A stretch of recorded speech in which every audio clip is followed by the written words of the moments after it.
O que aconteceu em 1971? Esta pergunta, traduzida para o inglês e com .com no final dela, é o nome de um site que vem ganhando muita relevância na internet nesses últimos dias. E a página principal desse site mostra simplesmente apenas vários gráficos, sem texto algum. E em todos esses gráficos o site aponta para uma data em específica, que é a data do ano de 1971, como se algo muito importante tivesse ocorrido no mundo justamente nesta data. Mas você sabe o que aconteceu em 1971?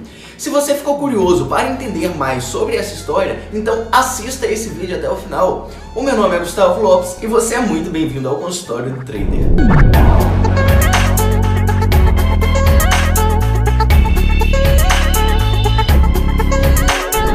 Antes de começar o vídeo, eu só quero te lembrar de já deixar o seu like aqui embaixo para que você não se esqueça de fazer isso depois. E também já aproveita que você vai lá embaixo e se você ainda não for inscrito, já se inscreva no canal para que você possa acompanhar os próximos vídeos que eu postar aqui. Mas agora, sobre 1971, é uma obrigação que todo cidadão livre e que preze pela justiça entenda o que aconteceu nesta data. Porque foi no dia 15 de agosto deste ano em que o presidente dos Estados Unidos dessa época, Richard Nixon, decretou o fim do acordo de Bretton Woods. E cara, se você não sabe que acordo foi esse, fica tranquilo que eu vou explicar. O acordo de Bretton Woods foi travado no ano de 1944, logo no finalzinho da Segunda Guerra Mundial, quando já estava claro para o mundo inteiro que os Estados Unidos ia vencer esta guerra. Então esse acordo tinha como objetivo juntar os países por fortes relações comerciais e de livre mercado, não só para evitar novas guerras, mas também para promover o desenvolvimento econômico mundial, a globalização que a gente conhece atualmente. Só que para os países negociarem entre eles, seria necessário algum dinheiro em comum no mercado internacional. Algo que todo mundo pudesse aceitar tranquilamente, um dinheiro universalizável. E historicamente, o dinheiro, o ativo que foi sempre utilizado de forma universal foi o ouro, por ser um ativo escasso e que dura durante muito tempo. Então, para que os países não tivessem que ficar carregando seu ouro de um lugar para o outro, eles concordaram no acordo de Bretton Woods que a moeda dos Estados Unidos, que era o país capitalista vencedor da Segunda Guerra Mundial, seria conversível em ouro para grandes valores negociados. Ou seja, caso algum governo quisesse trocar os seus dólares por ouro, ele poderia simplesmente ir aos cofres americanos e pedir essa troca, e pedir essa conversão entre dólares e ouro. E esse acordo de fato funcionou em seus primeiros anos, quando ainda existia poucos dólares no mercado internacional.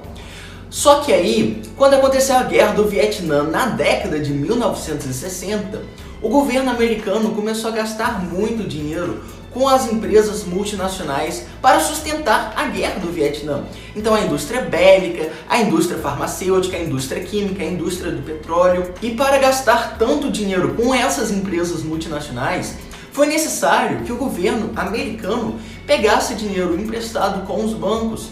E aí os bancos começaram a imprimir dinheiro simplesmente do nada para emprestar para o governo americano por meio da dívida pública.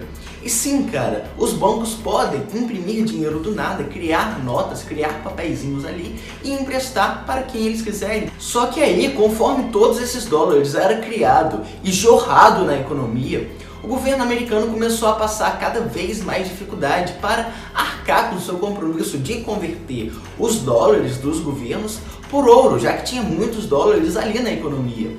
Então, no domingo do dia 15 de agosto de 1971, o presidente da época, Richard Nixon, foi à televisão decretar simplesmente um calote internacional, o maior calote da história que a gente conhece até hoje. E a partir deste momento, além do governo americano roubar muitas toneladas de ouro da população mundial, ele também perdeu a necessidade de ficar se preocupando se ele estava ou não solvente, já que ele tinha acabado de dar um calote em seus credores. Então ele não tinha mais com que se preocupar se ele ia pagar ou não as suas dívidas ali com o ouro dele. E aí foi neste dia em que o nosso dinheiro deixou por completo de ser respaldado em uma certa quantidade de ouro.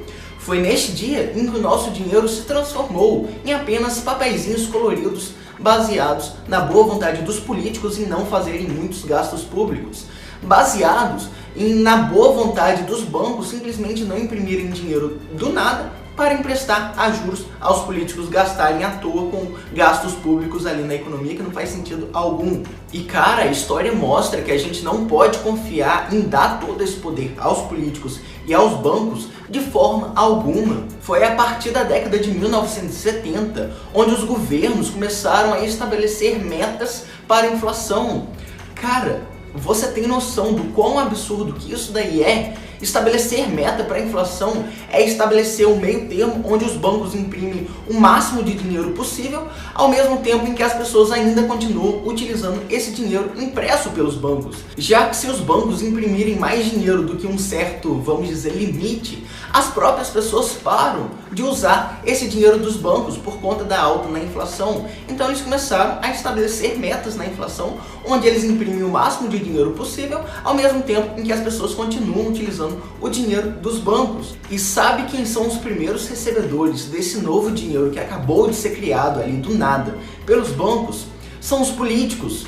Por meio dos gastos públicos, os políticos vão gastar todo esse dinheiro ali nas multinacionais, nas grandes corporações, para financiar uma guerra, por exemplo, ou para construir uma estrada que não faz sentido algum economicamente, ou para construir estádios da Copa ali em 2014, quando não faz sentido algum construir esses estádios. Enfim, os políticos vão gastar muito dinheiro na economia que ele acabou de pegar justamente dos bancos a juros. E conforme esse dinheiro entra nas multinacionais por meio dos gastos públicos, essas empresas, as multinacionais, também vão começar a gastar esse dinheiro na economia. Então vão começar a injetar, a circular esse novo dinheiro na economia. Então as pessoas ali mais abaixo da pirâmide social, que não fazem parte dessa corporocracia, vão começar a ganhar esse novo dinheiro também. E elas, por consequência, vão ficar mais ricas. Afinal, elas estão vendendo, por exemplo, os seus serviços ou produtos para essas multinacionais, ou então estão vendendo seus produtos ou serviços para alguma empresa que fornece produtos ou serviços para multinacionais. Enfim, o dinheiro vai começar a circular na economia e as pessoas que estão mais abaixo da pirâmide social vão começar a receber também esse dinheiro. Então primeiro o dinheiro é injetado nas multinacionais e depois ele se expande para a economia, e conforme ele vai sendo injetado na economia, o preço de tudo vai subindo. A última pessoa a receber esse novo dinheiro, as pessoas que estão mais à margem ali da sociedade, no interior ou na periferia, vão pegar o preço de tudo mais caro por conta da inflação, e por consequência também essas pessoas que estão mais à margem da sociedade, mais na periferia, mais no interior, vão pagar a conta de toda essa bagunça de impressão de dinheiro. Só que conforme as pessoas vão ficando mais ricas, os próprios políticos vão olhar para aquilo e vão falar: cara, é necessário que você pague mais impostos. Afinal, você está ganhando muito dinheiro, então você tem que colaborar aqui com a sociedade, você tem que pagar mais impostos aqui para o governo, para que o governo, por consequência, pague a dívida pública que a gente adquiriu com os bancos.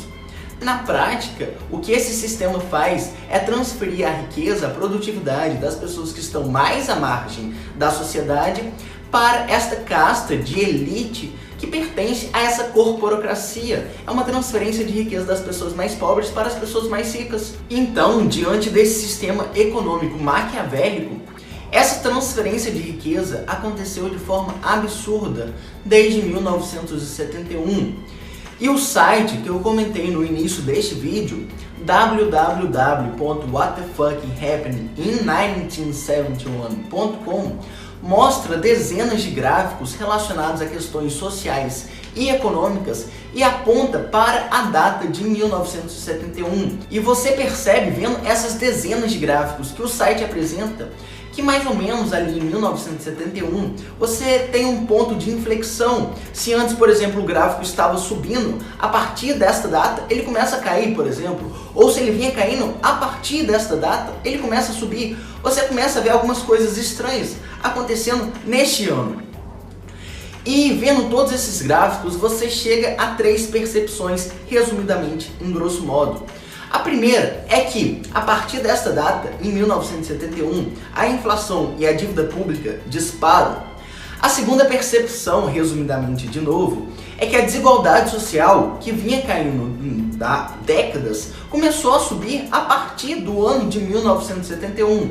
E a terceira percepção, e talvez a mais importante, é que as pessoas tiveram que trabalhar mais horas para receber o mesmo salário por produção, mesmo com a produtividade também continuando subindo. Então o que a gente viu foi a produtividade continuando no mesmo ritmo que ela estava anteriormente, mas a recompensa de trabalho pela população como um todo, então o quanto que ela recebia por hora de trabalho, por produção, começou a estagnar desde o ano de 1971. O nosso dinheiro, a partir do ano de 1971, deixou de ser lastreado no ouro e se tornou lastreado em dívidas, de modo que, para que exista dinheiro circulando na economia, é necessário que algum banco tenha criado ele e emprestado para alguém anteriormente.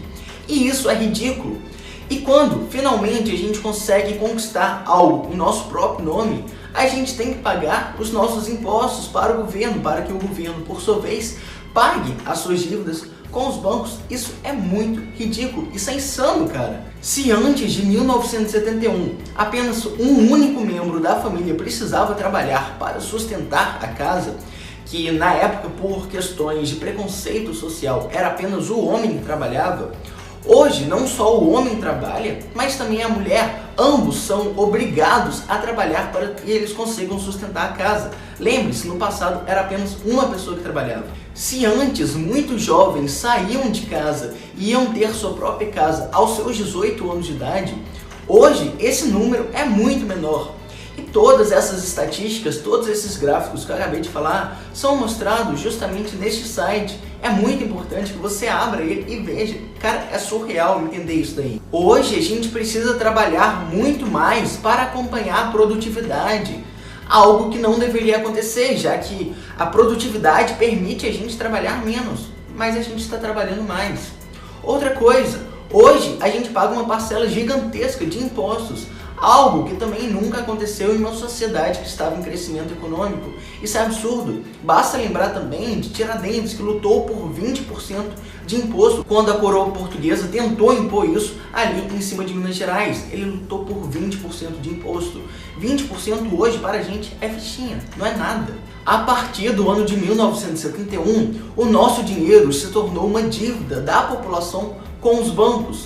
A partir de 1981, a gente se tornou, na prática, escravos dessas grandes multinacionais, dessa corporocracia, dos políticos, e um escravo que não sabe que é um escravo desse sistema, o que é algo muito pior. E se você gostou desse vídeo, cara, compartilha aí com seus amigos, nos seus grupos do WhatsApp, nos seus grupos do Telegram, nas suas páginas do Facebook. Leva o que aconteceu em 1971 para o máximo de pessoas possíveis. É muito importante que os seus familiares, que os seus amigos, que as pessoas que você gosta entendam o que aconteceu em 1971. Muito obrigado e até mais. Tchau, tchau.